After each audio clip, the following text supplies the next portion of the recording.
Bienvenido y bienvenida a todas y a todos a esta nueva lectura.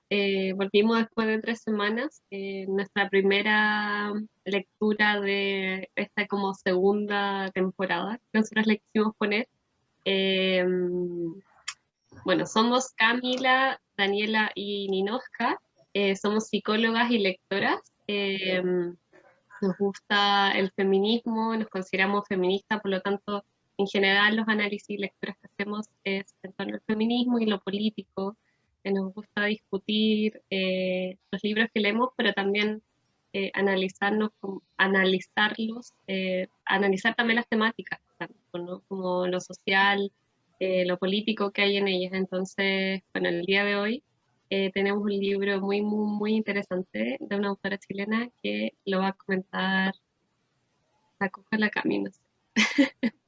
Y última cosa, estamos en Spotify como entre preguntas, lo personal es político, y en Instagram están todos los otros capítulos de la primera temporada y van a ir apareciendo también los de esta segunda. Así que también.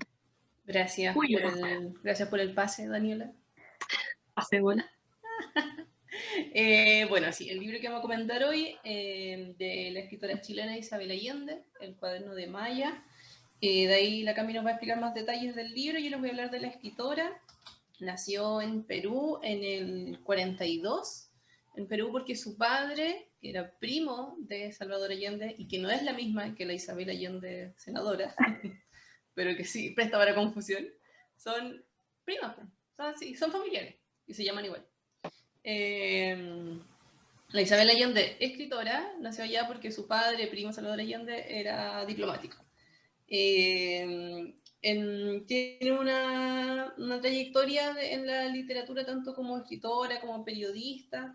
En el 1967 trabajaba en la revista Paula, con mucho renombre a nivel nacional, la revista y los artículos que sacó tanto en periodos de dictadura como hasta hace muy poquito. En el 1982 escribió La Casa de los Espíritus, que es quizá uno de los libros que más resuena hasta el día de hoy, tanto a nivel escolar, casi como lectura obligatoria, como también por los premios que ha ganado, por la cantidad de ediciones y traducciones también que ha tenido ese libro. En el 1988 se va a Estados Unidos a vivir, a propósito de que su segundo o tercer matrimonio es con un estadounidense, y se instala allá. En el 1990 vuelve a Chile y gana su primer premio acá en Chile después de la dictadura, el premio Gabriela Mistral. Bueno, nosotros vamos a hablar el día de hoy de El cuaderno de Maya. Este es un libro que fue publicado en el 2011 por primera vez, con la editorial Plaza Janés y posteriormente con la editorial Sudamericana. La edición que nosotros manejamos es de bolsillo, aquí sale. Es una edición económica, por lo general cuesta entre 6.000 a 9.000 pesos. Por si quieren adquirirlo, así como spot publicitario. Pero sí, es un libro que vale mucho la pena tener, y es bastante interesante cómo esperamos que tengan esa idea al final de todo lo que terminamos de hablar, ¿cierto? Bueno, este libro, también tengo que decir que es un poco largo, tiene como 400 páginas, pero se pasan muy rápido. Esta es una novela. Es una novela y es un libro que se basa en la historia de Maya Vidal. Maya Vidal es una adolescente norteamericana, pero con su abuela y su padre son de Chile. Es una chiquilla estadounidense que, a propósito de múltiples cosas que suceden en su vida, que no las vamos a nombrar todas porque serían como feroces spoilers, pero a propósito de algunos eventos que le pasan en su vida en Estados Unidos, se ve la obligación de huir y se refugia en la isla de Chiloé, bueno, en una subisla, por así decirlo, en la isla de Chiloé, en una comunidad, con un amigo de su abuela. Entonces, el libro nos hace un versus un poco de ella ir contando cómo es su vida en Chiloé, pero también contando hacia el pasado sobre su infancia y cuáles son los eventos de su historia vital que la han llevado a estar en ese momento en la isla. Sí, es un libro que trata principalmente temáticas súper fuertes. así como trigger warning, trata temas súper fuertes de leer, pero que están escritos de una manera que uno permite relacionarse mucho con el libro y que obviamente trae muchos sentimientos aparejados. Algunos temas que trata, por nombrarlos, son el exilio, la vulneración de derechos en la infancia, la drogadicción, el narcotráfico, la violencia sexual y las torturas en periodos de dictadura en Chile. A su vez, a propósito de que se tratan todos esos temas, también aparecen temas súper bonitos como el autoconocimiento, los procesos de sanación, la escritura, porque es el cuaderno de Maya, literal ella lo escribe, está así pensado el libro, y también sobre la importancia de las comunidades y de las amistades.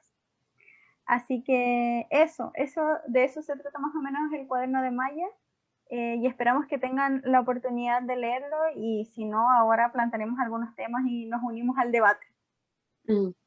Probablemente haya muchos spoilers igual del libro, así que igual tengan en cuenta eso. Van a haber algunos spoilers, sí, pero no es lo mismo cuando uno lo lee. Así que Sí. ojalá que sea un Igual... pequeño incentivo. Bueno, como siempre lo que queremos hacer es plantear algunos temas, conversarlos, siempre van a estar un poco atravesados por análisis desde lo que sabemos de feminismo y también por la pregunta sobre cómo y de qué manera lo personal es político, a propósito de las cosas que vamos a ir conversando. Entonces, como ya les veníamos comentando, en el libro hay como una suerte de división de la vida de Maya estando en Estados Unidos y de la vida de ella estando en Chile, específicamente en Chiloé. Entonces, lo que nos gustaría en primer lugar, así como introducción, es comentar algunos elementos claves de esa historia. Cabe destacar que Maya es una adolescente que fue criada siempre con sus abuelos. Entonces, de todos los personajes podemos encontrar historias muy bonitas, sobre todo de la abuela de Maya, y que eso lo pueden encontrar un poco como en esta primera parte de la vida de Maya, que se va mezclando en el relato con lo que está pasando en Chile. Entonces, lo que queremos hacer es comentar algunos episodios de eso, para ir introduciendo algunos temas relevantes. Así como a modo general, había sido criada por sus abuelos, tenía una herencia obviamente de Chile, que no se hablaba mucho, quizás pensando en que era una experiencia desde el dolor del exilio en relación al golpe militar. Entonces, la familia de Nidia... Su abuela, que se llamaba Nidia, se había casado con Felipe Vidal y él lo había como desaparecido, como había Claro. muerto y fue exiliada a Canadá en primer lugar. Y ella tuvo un hijo, es el papá de Maya, y en Canadá conoció como al que Maya reconoce como su abuelo al final, porque es quien la crió y que es un personaje muy lindo que se llama Popo, ella le dice Popo, y es un afroamericano, ¿cierto? Lo cual también se destaca mucho en el libro en un momento, como que ahora que recuerdo, es una escena como que igual me impactó mucho cuando cuentan como que a Popo lo habían como llevado detenido, no sé si ¿se acuerdan de eso? Y que la abuela le dice a Maya que era porque él era negro, lo detuvieron por eso. Y eso igual es algo relevante a la historia porque al final, bueno, Nidia era chilena, su abuelo era, y el abuelo de Maya era afroamericano, y ella creció como en este ambiente donde la abuela también era muy particular porque era muy como de protestar, de ir como ahí a la lucha en la calle, era una abuela así como súper chora, como pensando así como palabra chilena, como me la imagino muy chora. Y ahí fue como donde creció Maya y donde también su papá era un papá muy ausente porque trabajaba como en una aerolínea, como viajando, como piloto, y su mamá había desaparecido, o sea, como que la abandonó cuando era muy, muy pequeña, entonces no tuvo contacto con ella y fue criada al final por favor. Como un poco es el contexto de su infancia. Claro, en ese sentido, un elemento como clave, hoy es que vamos a hacer muchos spoilers, pero es necesario para explicar el devenir de la historia de Maya. Pero hay un momento clave como en la vida de ella en la que fallece una persona muy importante y a propósito de eso se empiezan como a gatillar elementos súper como fuertes en relación a su salud mental y a su identidad personal, que coincide con esta búsqueda también que suele suceder o iniciarse en la adolescencia como con respecto a la búsqueda de identidad y la búsqueda como de un grupo de pares. Entonces ella empieza como a tener experiencias súper fuertes en relación a las drogas, en relación a la violencia sexual, en relación a la violencia física. Entonces ella empieza un poco a alejarse de su núcleo familiar y empieza a tener quizás una adolescencia que podríamos denominar como problemática. Y a propósito de eso y de las cosas que se van desencadenando, algunas como idas a centros como de rehabilitación, hacen que en un momento como que ella finalmente se aleje de su familia y se vaya a Las Vegas. Ahí pasan obviamente un montón de cosas, pero eso es como a grandes rasgos. Entonces, este es un tema clave en la vida de Maya porque empieza a vivir en Las Vegas todo lo que implica estar como en un mundo súper como underground de narcotráfico, de prostitución, de violencia y de drogadicción, en lo que ella es como parte. O sea, a propósito de esta como adolescencia quizás un poco más desbordada en términos de conductas de riesgo, empieza a tener muchas conductas alcohólicas y drogadictas. Entonces ahí empieza a ir como cosas muy fuertes y eso desencadena en algún punto que ella luego tenga que irse. Entonces eso es como a grandes rasgos la vida como previo a irse, iba a decir como a venirse, a venirse a Chile, en donde luego podemos ver en el libro como un antes y un después.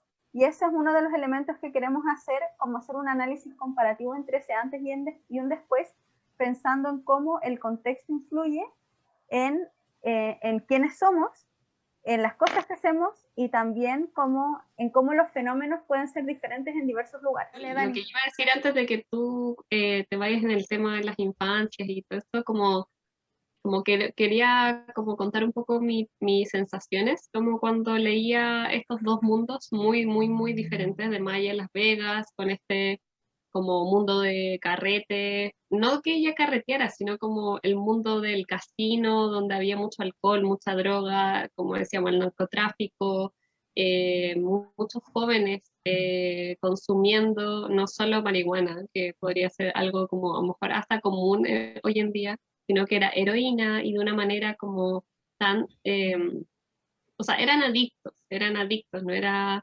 disfrutar a lo mejor el consumo de droga en un contexto como social, sino que era adicción y eran como a lo que nosotros llamamos como infancias vulnerables porque también no habían familias a cargo de estos niños y estos niños estaban completamente solos, al final, jóvenes, completamente solos.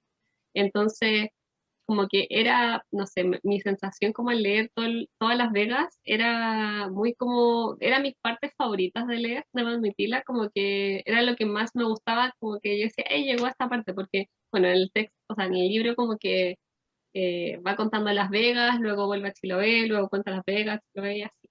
Entonces como que me encantaba leer Las Vegas, pero siempre había como algo angustiante que contaba Maya, como que siempre había algo que costaba digerir un poco, o que uno decía como, hoy que vuelva pronto a su casa, como la sensación de querer como salvarla, como un poco, como decir, ojalá pueda encontrar como el camino para volver o pueda hacer, porque lo que constantemente ocurría era que ella se drogaba, pues, entonces, y tampoco podía salir tan fácil de ahí porque estaba en un mundo muy a media muerte. Y ella lo decía así, como personas que desaparecían, que nadie las reclamara, porque eran personas que estaban solas en el mundo.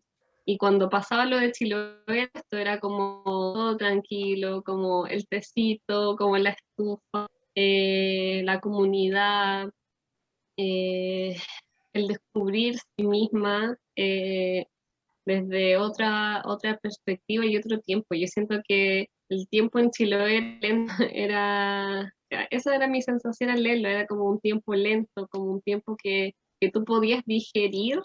Yo me imaginaba así como Maya estando ahí y yo decía así como, yo creo que Maya digería los días, como que yo creo que ni siquiera nosotros podemos imaginarnos porque igual vivimos, a lo mejor no vivimos como en la gran ciudad Santiago, pero sí vivimos en una ciudad que funciona rápido igual, de otra forma. Entonces, los tiempos de Chiloé son tan distintos que, más encima que ella estaba incomunicada, no podía usar como el internet, nada, que se tenía que entretener de una manera que hasta a mí me costaba entender cómo se entretiene sin estar conectada, lo cual es muy como loco de pensar porque, o sea, hace 20 años funcionábamos bien sin celulares a cada rato. Pero bueno, esa es como mi sensación, como el tiempo mucho más lento, como la conexión con tus propias emociones, con tus pensamientos, con la comunidad, como digo, con los cercanos, la confianza que había también entre los locatarios y cómo la recogieron, o sea, la recibieron y la acogieron de una manera tan bonita que yo creo que hizo que Maya pudiera comenzar a como a sanarse sin a lo mejor necesitar una terapia así intensiva, sino que su terapia fue como bajar como la intensidad con la que estaba viviendo en Las Vegas. Y claro, el opuesto a Las Vegas es como el tiempo rápido, las luces, la noche, eh, y el no poder pensar bien, como que ella decía todo el rato eso, como no podía pensar, no estaba siempre drogada, como estar siempre en otro mundo. Eso quería como un poco. ¿Y a ti, Coca, qué te pasaba con el libro? Sí, yo creo que lo mismo es súper importante destacarlo como Chiloé también le permite escribirse. De hecho, en un momento dice así como, tengo que escribir esto porque la memoria falla. Y toda su experiencia y todo lo que relata que uno pudiera pensar de una adulta quizá es una niña de 19 años que vivió todo eso en menos de 2 años, todo lo que relata en 400 páginas. Pero con este contraste también, como dice la Dani, de lo familiar que resulta la comunidad que la recibe, que no tiene ningún nexo familiar y que ella describe con mucha extrañeza al principio, pero que después se vuelve totalmente dependiente de esa cercanía y de ese cariño, o sea, se permite confiar, se permite amar, se permite participar de espacios de mujeres, que queríamos comentar aquí como una aquelarre, por ejemplo, que la invitan, Blanca, que es uno de los personajes femeninos que también muy potente, creo yo que los personajes femeninos que la acompañan son... Ay, es que la Isabel Allende. Muy bien hecho. Entre ellos la Blanca, que era la directora del colegio, es una mujer muy poderosa en la isla, con mucha influencia, a propósito del otro tema, de las influencias vulneradas, pero que también la acoge de una forma ni siquiera tan materna, sino como de una amistad de una mujer madura que la invita, por ejemplo, a un espacio que comparten mujeres una vez al mes, creo que cuando había luna llena, puede ser, a una aquelarre. Hoy día se hubieran juntado. A lo mejor están en eso. Ah. Y que se reúnen y lo describe todo con los detalles maravillosos que creo que solo logra la Isabel Allende. Como, no sé, todas las texturas, los olores, las sensaciones y cómo ahí la Maya puede encontrar quizás recién un verdadero espacio de rehabilitación a partir de la confianza y del sentirse aceptada por otras mujeres, con distintas historias, con distintos dolores, pero que solo en ese espacio logra encontrar, a pesar de haber pasado por 2 clínicas de rehabilitación antes y de haber tenido un amigo que trabajaba en rehabilitación, así como amigo de la familia, quizá ahí recién logra encontrar la cercanía y la confianza y la acogida que necesitaba para vivir y revivir su propia experiencia, con lo otro que fue quizás solo ese espacio de mujeres, para mujeres y construido por mujeres, era lo que necesitaba. A diferencia de este contraste que hace que es muy marcado, como van haciendo los relatos, o sea, termina con, o sea, ni siquiera termina, como que explica un tema y luego al mismo momento explica cómo fue su día en Chiloé. en donde describe, no sé, pues que trabajaba en un colegio y entrenaba a niños para jugar fútbol, y después los llevaba a la casa y les hacía galletas, como algo muy acogedor, y después describe cómo estaba pidiendo plata en la calle, y drogada, y prostituyéndose, y todo eso es como diferencias de mundos que vivió en menos de un año. Y como dice la Cami, es súper importante de ver cómo estos entornos posibilitan y facilitan otras formas de ser y de ver el mundo, porque al final seguía, y era la misma persona, o sea, seguía siendo ella con todas esas experiencias que necesitaba pensar, repensar y masticar para recién asumir que era todo lo que había pasado, y con su objetivo de rehabilitarse de la drogadicción, por ejemplo. Sí, igual yo creo que en ese sentido, como la drogadicción dentro de este libro es una suerte como de síntoma de algo más como de algo más profundo, y quizás eso como lo que al final quizás de eso es de lo que al final termina tratándose el libro, como de escarbar como debajo de ese síntoma, como debajo de eso más visible y más ruidoso, porque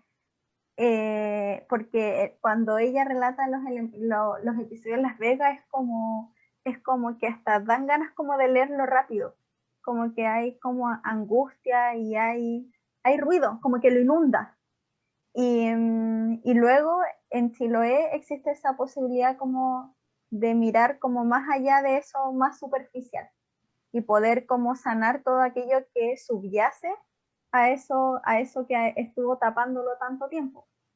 Entonces igual a mí en ese sentido el libro en verdad me da la sensación de que fueran como dos personas distintas, como que la persona que narra estando en Estados Unidos pareciera que no es ella, o sea, esta persona que, esta persona que nombro esto porque era de lo que más en algún momento se avergonzó o se sintió mal de haber hecho, como la misma persona que se estaba como prostituyendo meses atrás, como ahora estaba redescubriendo un amor romántico, súper sincero, ¿cachai? Poniéndole otro valor a su cuerpo a propósito de otras muchas cosas que habían pasado estando en Estados Unidos, pero pareciera que fueran cosas distintas, porque en Chiloé hay una ingenuidad que pareciera que fuera en verdad una persona distinta. Entonces eso que dice la Coca es súper como relevante, y es lo que quizás más nos llama la atención del libro, esto de los contextos, y también cómo es que, claro, hay una posibilidad de algo, pero también cómo se pueden ver ciertas cosas, ciertas actitudes en ambos lugares, por ejemplo, la compasión en relación a, por ejemplo, cómo se demostraba la compasión en Chiloé, no sé, con las personas mayores.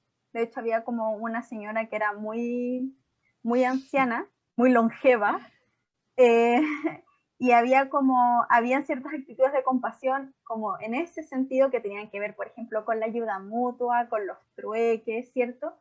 Y luego vemos la otra cara en Las Vegas, donde la compasión era ayudar a drogarse un niño de 14 años porque le tiritaban las manos y no podía sobrevivir si no se drogaba. Entonces podemos ir viendo como esas cosas, lo cual no quiere decir que en Chile no pasaran cosas.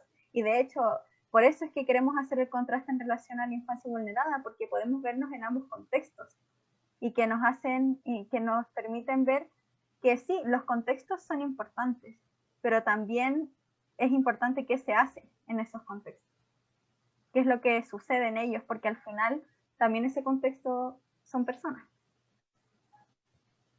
Sí, así es como, bueno, Maya cuando está en Las Vegas, entra como en este grupo del líder narco que era Brandon Lehman. Se empieza como también estaban como en una casa, como muy protegidos, nadie salía, tenía como guardias de seguridad, porque todo era muy peligroso y muy narco. Muy narco. Y aparte también mucha desconfianza también constante respecto de qué podía hacer el otro me podía hacer daño, no me podía hacer daño, me puede fallar o no. Ese es como el contexto en donde vivía, pero uno de los niños, que no recuerdo si sale la edad de Freddy, no sé ¿Existe alguna? Ella pensaba que tenía 14 y después cuando Freddy en algún momento cae al hospital y investigan su vida hacia atrás, se da cuenta que tenía 16. Ah, ya. 16 años. Freddy era un niño que estaba, pero muy, muy, muy, muy involucrado en las drogas duras, que había sido como entre comillas rescatado por Brandon, pero entendiendo también que ese rescate y ese cariño, entre comillas, muy de te recojo, te llevo a un hogar, implicaba un costo emocional muy grande, porque, bueno, Brandon tenía esto de involucrar a las personas en las drogas para también como su servicio de narco. Entonces, lo que ocurrió fue eso. Freddy, después cuentan un poco también la historia de Freddy, cómo también pasó por muchos, lo que acá se puede ser como centro de cename, su mamá no estuvo presente, su papá tampoco. Entonces, vemos cómo un niño solo llega a depender de las drogas para evitar un sufrimiento que va más allá de su elección. Y así es como Maya, bueno, se empieza más con Freddy y se siente muy él, como se siente que la persona que puede confiar, la única persona que siente como la cama decía, como compasión y como la sensación de mamá, casi como de cuidado. Hermana mayor. Claro, como una hermana mayor de cuidado y preocupación de que le daba a este niño.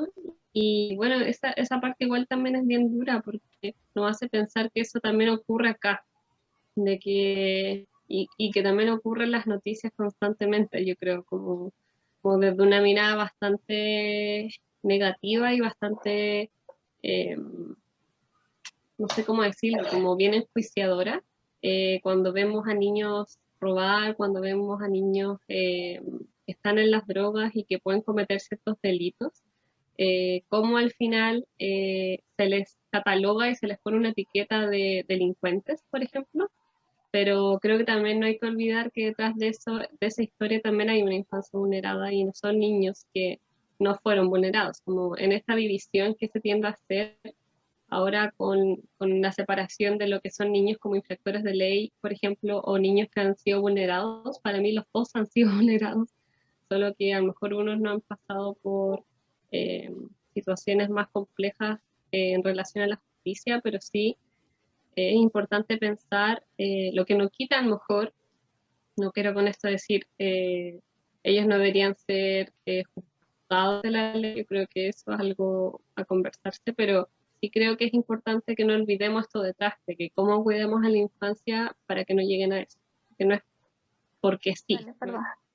Que como dice la Dani, no es menor el cómo se describe, no a modo de buscar una causa lineal, pero sí cuando te ponías a escarbar más atrás en cada historia se puede llegar a comprender los destinos, por así decirlo, de las personas, y en este caso de jóvenes, o sea, 16 años una persona y ya todo lo que había vivido y cuán adicto estaba y qué tipo de vida llevaba, y que Maya conoce de a poco y que llega, entre comillas, como dice, a sentir que era un hermano menor.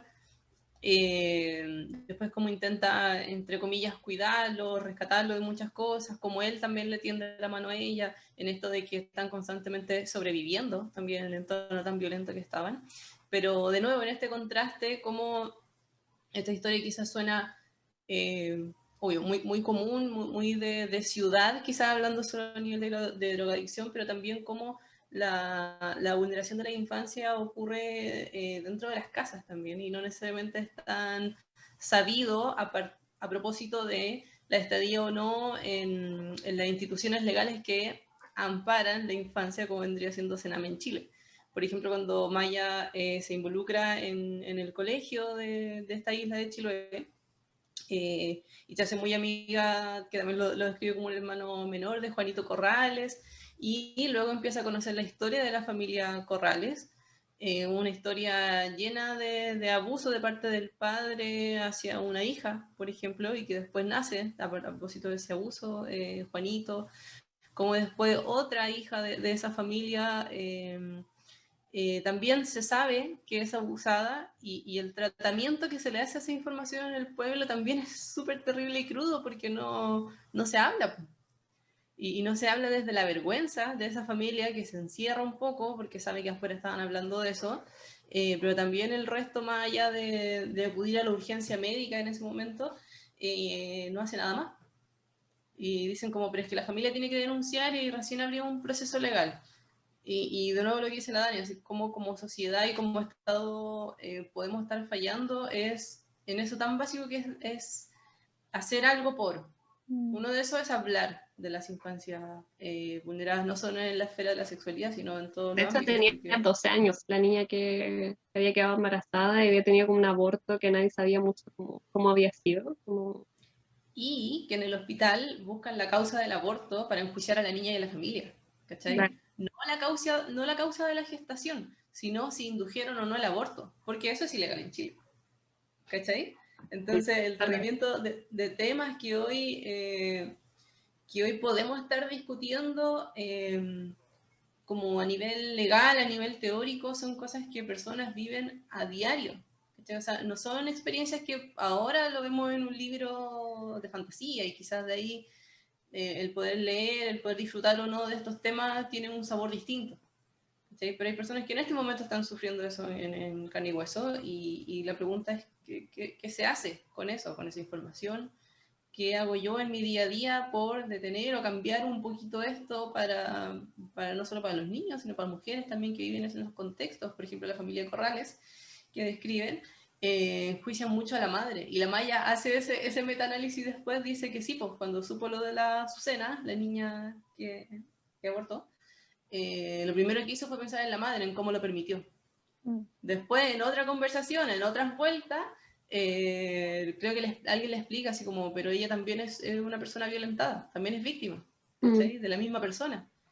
Y el análisis obviamente es súper machista detrás de que por qué la mujer no hizo algo en vez de enjuiciar al violador. Pero alcanzamos a escuchar que con la pareja lo pudo conversar y creo, si es que a lo que iba ahí, que también la escritura le sirvió como un arma terapéutica, quizás, para ir desarrollando un poquito toda esta idea, reescribiendo esto, pero también desde este contraste, para terminar un poquito mi idea anterior, de cómo al final en el contexto más, entre comillas, idealizado de una vida mucho más acogedora, lenta y tierna que vive en Chiloé, no está exenta de estas vulneraciones, por ejemplo, que viven los niños que ella misma, con los que trabaja todo el día, con los niños que convive, que adopta, por así decirlo, como hermanos menores, y que es quizás muy parecido en otros contextos, pero el mismo nivel de gravedad que lo que ella vivió y sufrió en Estados Unidos. Yo quería volver un poco como a propósito, para unirlo un poco con esto, como de lo terapéutico, como de la narrativa. Igual algo súper triste, como en ambos contextos, como de vulneración, en ambos casos, por así decirlo, de vulneración de la infancia, es como la trayectoria de vida que se espera para esas personas vulneradas. Por ejemplo, en el caso de Freddy, como que en realidad era un caso como perdido, o sea, en términos como, y era en términos súper prácticos, o sea, él no puede dejar de drogarse, porque si se deja de drogar, se muere. Y en verdad era así, porque o sea, fumaba crack, o sea, como tipo como pasta base, o sea, lo peor que podía estar como consumiendo, estaba consumiendo, y en realidad los tratamientos que se hacían, por ejemplo, de manera hospitalaria, cuando pudo acceder a ellos, eran poco efectivos, como el uso de este medicamento de la metadona.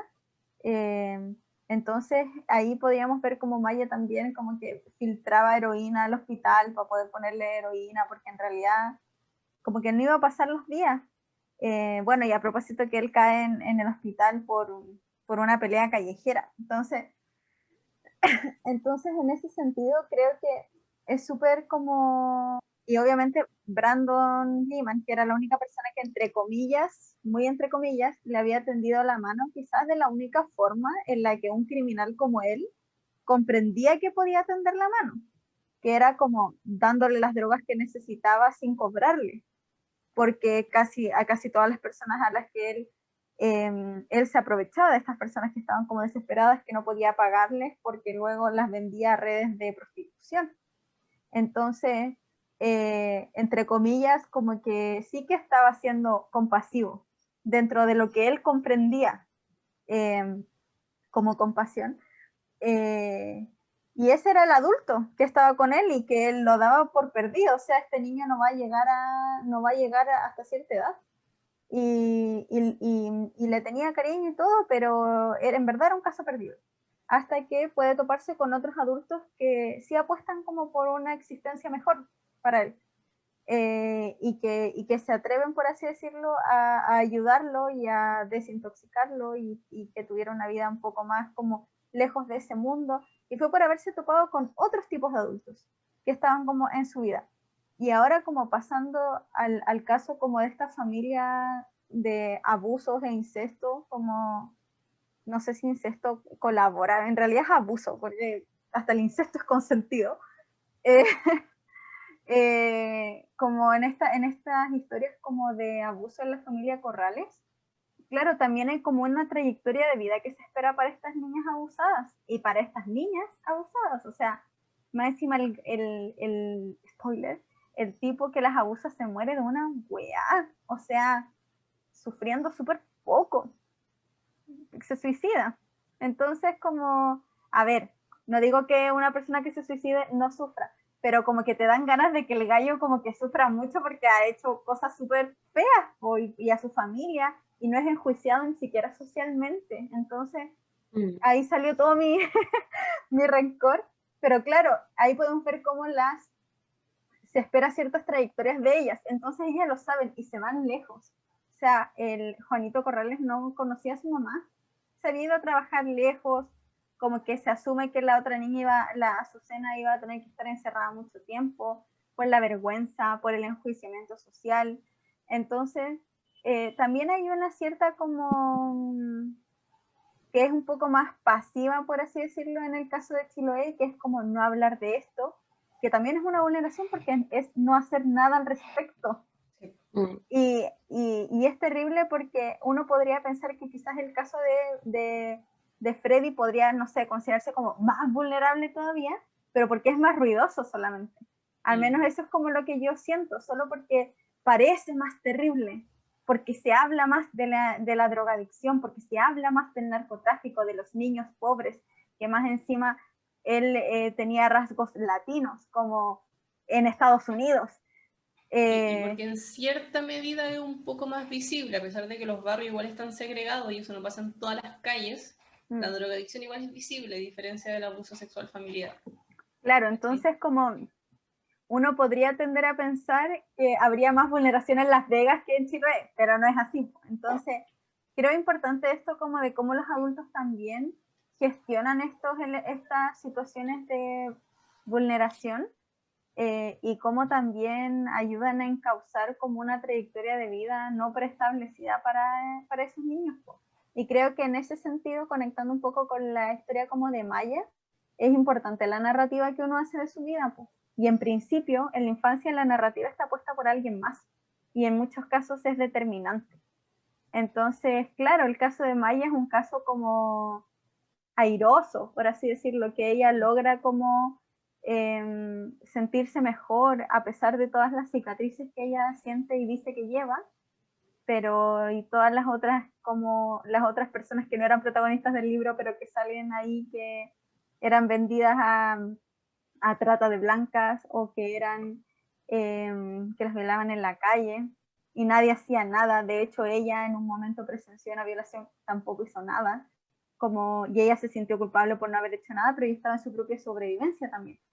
Entonces, pero cuánta gente que no estaba en esa y tampoco hacía nada. Pues. Igual creo que ahí pone también como el libro la importancia como de las redes, porque si nos ponemos a pensar, o sea, si Maya no hubiera tenido a su abuela y a su abuela también el apoyo de Mike, que era como su amigo que también había estado como en las drogas y ahora tenía como un centro de rehabilitación. Yo creo que Maya podría haber seguido en la calle, podría haber seguido en esa vida, entonces ahí yo creo que es donde se recalca aún más como la necesidad de que haya alguien que acoja el sufrimiento, porque la droga no es droga nomás, o sea, hay algo detrás de eso y creo que es importante que se ponga como a la luz que no es solo una necesidad como, eh, o sea, el querer drogarse, sino como el estar dentro y cuando Maya relata como de verdad era angustiante, como cuando ella decía como necesito la droga, sí necesito, como que empiezo a tiritar, empiezo a sudar, como que ni siquiera pienso.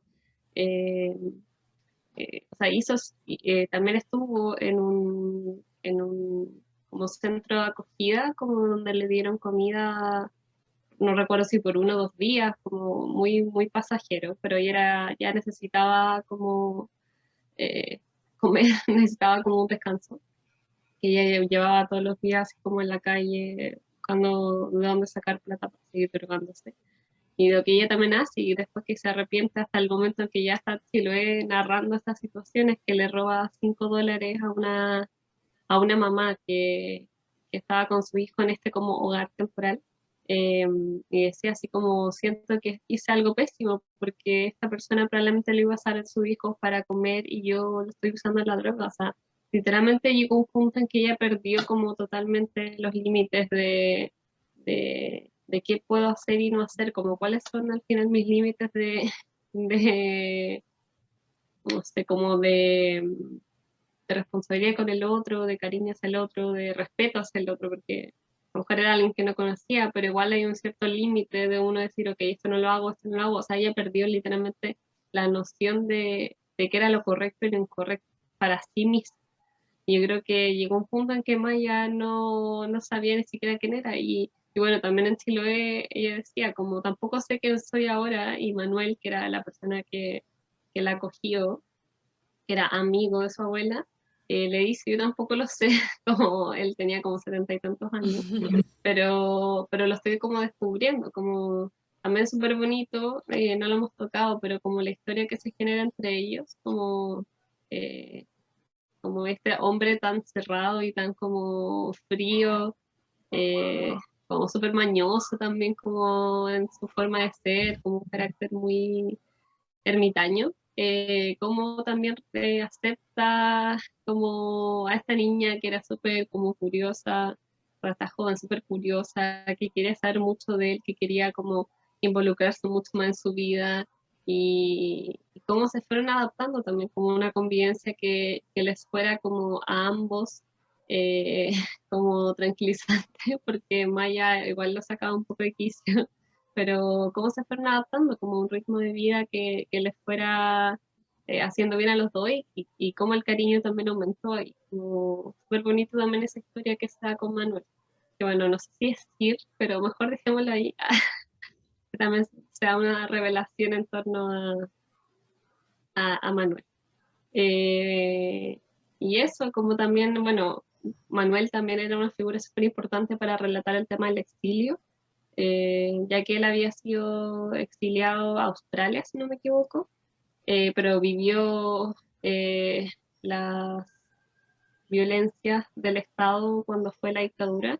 Estuvo en Villa Grimaldi y fue brutalmente eh, golpeado. Creo que también hubo violencia sexual, si no me equivoco. Fue torturado. Fue claro, tortura, es como no me acuerdo de esa palabra. Había sido torturado y había estado como en una, literal, como en una jaula, como de 1 metro por 1 metro, o sea, tenía que estar más encima en una posición específica para poder como caer, o sea, literalmente tú te imaginabas eso y decías cómo podías haber soportado tanto tiempo estar así. Y él guardaba todo eso, como también, como esa pena, esa rabia, esa angustia que tampoco había podido como liberar con nadie y siento que, no sé, en verdad es muy lindo, como que siento que a lo mejor es porque somos psicólogas y le vemos mucho esto de la sanación, lo terapéutico más que la sanación, o lo terapéutico de la relación con el otro y la interacción con el otro y siento que a lo mejor sin querer, como que Manuel fue como sanando muchas cosas con Maya y Maya sanando muchas cosas con Manuel y bueno, todas las cosas que le pasaron allá, pero yo siento que como al final hay uno se da cuenta de que el contar con el otro es tan, no sé, es tan fuerte, es tan potente como para poder salir adelante y no sé, yo digo como si no hubiera estado Maya ahí, como que nunca hubiéramos sabido la historia, además de eso, no, como que nunca hubiéramos, o sea, Manuel, ay, como que se me fue la idea, nunca hubiera podido también tocar como y hacerse cargo también de esa parte de la historia que por más que no era su culpa que le ocurriera, como que le había ocurrido y todavía la tenía en el cuerpo, como, porque bueno, Maya contaba que tenía pesadillas en relación a eso, como así era como se manifestaba como ese trauma. Y a partir de este análisis que hemos hecho, quizás podríamos ir cerrando con la pregunta transversal, pero que no es menor, sobre todo a propósito de esta historia. No es por forzarla, sino en qué medida lo personal es político. Creo que siempre llegamos a la idea de recalcar, creo yo, de hacer énfasis en que no tiene que ver con las decisiones personales, sí mucho, pero no 100%, sino también de los contextos. Y de cómo como sociedad nos hacemos cargo de ciertas cosas y además lo aplicamos en nuestra vida personal, en lo cotidiano, en estas relaciones más íntimas, como dos personas conviven, dos personas tan distintas, como una gringa de 19 años y un chileno de 70 y tanto en una casa, ¿cachai? Pero cómo esas dos vidas están atravesadas por contextos, como por ejemplo una dictadura cívico-militar, cómo vivieron en la calle, a propósito de la drogadicción, de haber crecido en otro país, de cómo se encuentran, de cómo es Chiloé, o sea, como de todas estas otras variables que podemos ir analizando y que nos permiten comprender que sí, efectivamente, cada una de las decisiones quizás que se van tomando en la vida tienen que ver con lo político y cómo nos relacionamos con otros, pero también cómo los contextos posibilitan o no estas condiciones, como hablamos, por ejemplo, de cómo se determina a los 16 años la vida de alguien, o sea, 16 años, cuando estás en el primer octavo de tu vida y ya te tienen ahí como completamente categorizado y que no te queda otro futuro. Yo igual creo que un poco en términos más como de relación recíproca entre esto de en qué medida lo personal es político en relación a los contextos, creo que también, y un poco con lo que ya hablábamos sobre algunos como situaciones o actitudes que permiten tener un rol más terapéutico dentro del sufrimiento, creo que igual es posible como darle la vuelta y comprender que de repente quizás el posicionamiento político no tanto en términos de la política, sino de la noción y visión del otro, del estar y hacer con un otro, también puede tener algo de terapéutico. Por ejemplo, en el caso de Mike o Kelly, es un personaje que no lo hemos nombrado tanto, pero él, a propósito de haber tenido un historial como de drogadicción, toma la decisión de ayudar a otras personas que estaban como en esa misma situación. Y es muy chistoso porque él va como, no sé, hay que arreglar una casa y él va con todos sus séquitos como de delincuentes rehabilitados y drogadictos, así como... Y uno se lo imagina y es fácilmente imaginable la forma en que lo describen. Entonces, eso también le da como un sentido y le da una vuelta a su vida a propósito de tomar un rol político frente al otro, a propósito de decidir ayudar a personas que están como que el Estado y el resto de la sociedad les ha dado la espalda.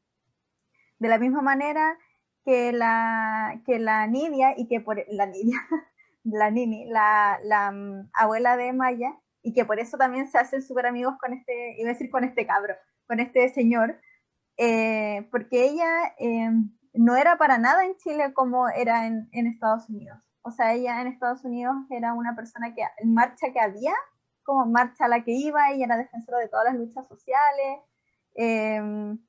como muy multifacética en ese sentido. Pero ella no era así. Y a propósito de tener una experiencia traumática, como lo es el exilio, como el haber perdido a su esposo, como el haber tenido que sobrevivir en un país diferente con su hijo pequeño, luego deviene en esta persona que es súper comprometida como con causas sociales y es súper comprometida con el otro, y que eso también cumple un rol terapéutico para ella, sobre todo cuando ella sufre una pérdida importante. Y esto, estar con Mike y hacer cosas con él, hacer estos trabajos más sociales, la devuelve como a la vida, por así decirlo. Entonces ahí podemos como ver que es algo como que se entrecruza, como que se va tejiendo. Entonces igual es bonito, creo yo. Sí. No, y a mí también me llama la atención como, bueno, eso, como los cambios que yo creo que casi todos los personajes tienen muchos como avances, como a nivel personal. Como que se narran al principio de una manera, pero terminan siendo narrados de una manera muy distinta, y eso como por un tema personal de cómo cada uno fue desarrollándose, y creo que eso también es muy lindo de pensarse para cada uno, o sea, de cómo las circunstancias nos llevan a ser lo que somos, y que muchas de ellas no las podemos evitar, pero sí las podemos como integrar de una manera que se vuelvan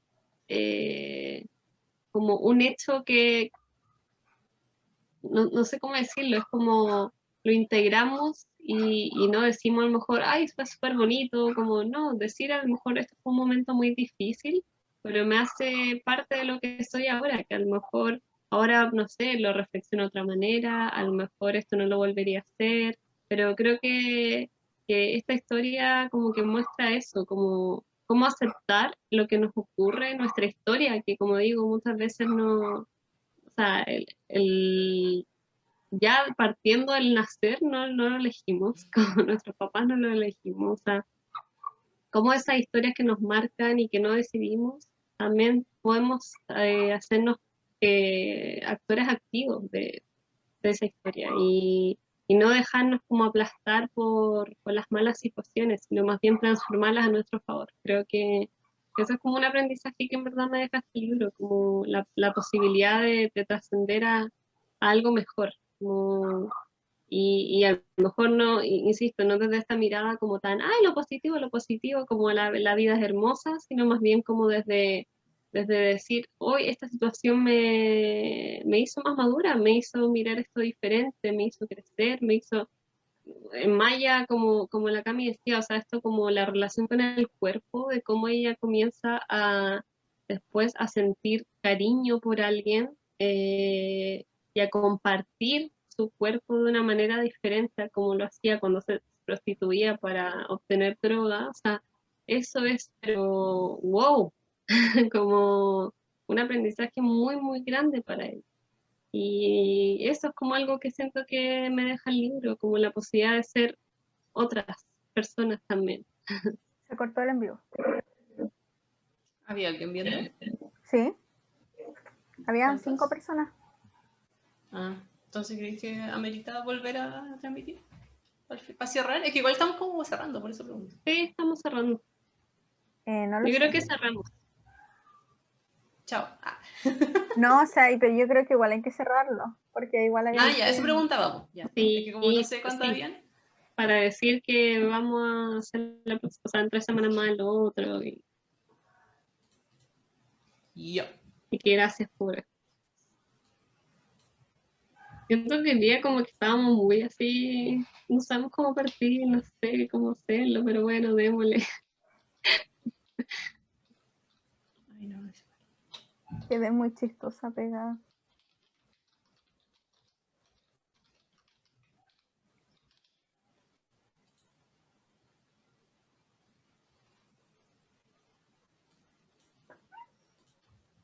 Voy a sacar el otro para mostrarles. ¿Dónde lo tengo? Fantástico. Hasta acá arriba. No me gustó la edición.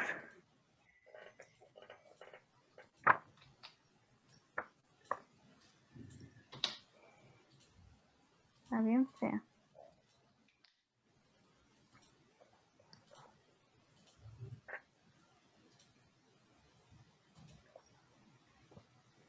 Ay, un meme tan chistoso. Bueno, ya no nos calza, pero dice, ¿cómo vas con la tesis? Esta pregunta la va a contestar la subsecretaria Vaz. No Sí, caché. bueno. Yo ahí te digo. Ya, súper. Napo, vamos a cerrar, ya estamos. Sí, en Eso era verdad lo que iniciamos todo esto para decir que vamos a cerrar. LOL. Dale, po. Sí. No, yo creo que yo quería terminar una última idea respecto a lo que estaba diciendo la Dani a propósito del aprendizaje y el cambio posible. Creo que en esta historia en específico y en muchas otras que hemos tratado en los capítulos anteriores, cualquier otras narraciones, eh, son permitidas de esta forma solo cuando también se entienden los contextos en que están posibilitadas. Porque como decía la Dani, no es solo una cuestión personal y de psicología positiva, de que todo vamos a estar bien. Y no, claramente ninguna de nosotras adhiere a esa línea, por si acaso. Pero sí es posible comprender, por ejemplo,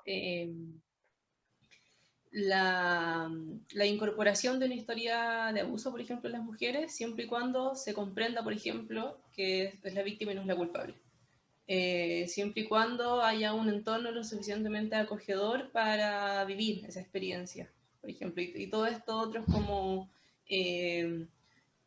ver cómo decirlo, como premisas que tienen que estar alrededor para empezar con ese proceso de sanación. ¿Cómo podemos comprender que las experiencias que vivimos en la infancia sí efectivamente nos van a afectar y alterar nuestro curso de vida? Desde la resiliencia, por ejemplo, desde aprender qué puedo hacer yo con esa información, con todo eso que cargo en el cuerpo, pero también gracias a entornos que cuidan, por ejemplo. Entonces, es importante hacer siempre ese análisis mixto, no solamente obviamente desde las decisiones personales que tomamos, de las consecuencias personales, cuando hablamos de que lo personal es político, no es a ese nivel individual de lo personal, sino como en relación con otro y en la comprensión de ciertos contextos y de ciertas experiencias que nos pasan y que no están a nuestro alcance dominar, por así decirlo, es que lo personal empieza a ser político, cuando comprendemos todo eso de esa forma. Y también cuando decidimos ser parte de un entorno que cuida.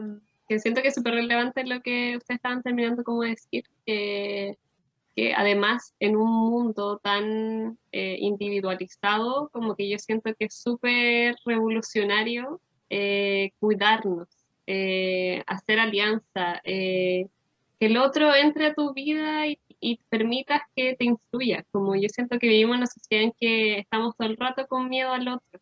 Y eso igual es súper heavy porque yo creo que todos lo vivimos, no es como una cosa de decir, ay, no estoy diciendo que yo no lo vivo, por ejemplo, creo que es así, pero igual me pasa y me doy cuenta y digo, chuta, pero es súper difícil como también salirse de esa lógica y creo que en Chiloé pasaba un poco esto, como al final entre mujeres se ayudaban, como al final entre, no sé, Maya y Manuel pudieron, a pesar de ser muy diferentes, conectarse desde algo que a lo mejor en un inicio del libro podría haber sido impensado.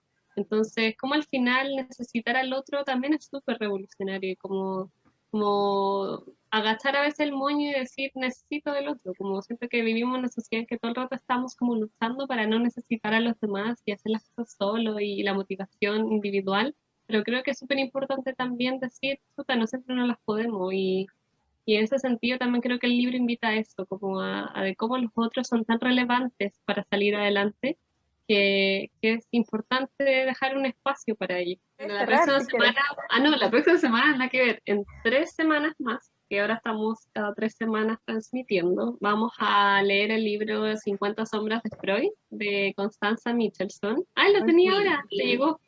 Queen máxima.